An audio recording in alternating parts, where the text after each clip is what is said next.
সকল সদস্য তারা হাসি মুখে সবসময় আমাদের সহযোগিতা করেন, সেটাও একটা বড় পাওনা। সাউন্ড সিস্টেম যিনি করছেন নাইম ভাই এবং তার সতীর্থদের আন্তরিক ধন্যবাদ। এদের অনেক সময় মনে হয় ক্রিকেটের আম্পায়ারের মতো, এরা they are noticed only when they make a mistake, ভুল হলে সবাই তাকায়, কিন্তু নাইম ভাই যথাসাধ্য চেষ্টা করছেন আউটডোরে এভাবে ব্যালেন্স করা, এবং আমরা কি চাই সেটা উনি ধৈর্য ধরে শোনেন এবং সেই চেষ্টা করেন। শেষ একটা কথা বলি, শেহনাই সিতার এই দুটো যন্ত্রের যুগলবন্দির কথা যখনই ওঠে তখন আমাদের মনে যেটা আসে সেটার বাংলা শব্দটা মনে করতে পারছি না, ইংরেজিতে বলে নস্টালজিয়া। আর যে কারণে এই nostalgia, the two legends who are the reasons behind this nostalgia, they are not living in this world anymore, but their vibrations live on as vibrantly as ever.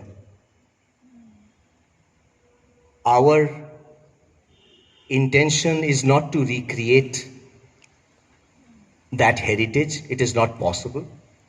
In our own humble way, we shall try to base our music on the philosophy and emotion that they generated. तो इसमें ऐसा लगता है कि ज़्यादा से ज़्यादा संगीत में रूह से रूह बात कर रहा है, तो वही कोशिश हमारा रहेगी। और हमें बहुत ही खुशी है कि लोकेश जी जाने माने कलाकार वो हमारे आमंत्रण स्वीकार करके आ गए, और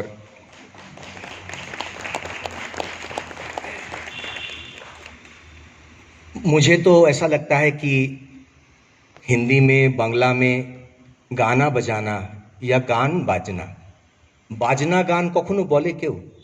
শুনিনি। তো গানের স্থান সবচেয়ে উপরে। তো লোকেশজির যে ইনস্ট্রুমেন্ট,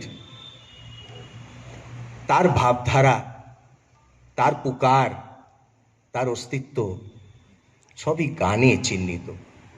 সেই জন্য লোকেশজি শুরু করবেন, আমি সঙ্গে সঙ্গে চলবো। फॉर अ चेंज आप देखेंगे कि बड़े भाई छोटे भाई को फॉलो कर रहे हैं और प्यार से। और ये सबसे बड़ी बात है कि हमारे साथ जो बैठे हैं दाहिने तरफ, उनके बारे में जितना भी कहा जाए वो कम होगी। तो बस ये उनका प्यार है, और हम जो कोशिश करेंगे उनका गाइडेंस के मुताबिक। धन्यवाद, प्रणाम।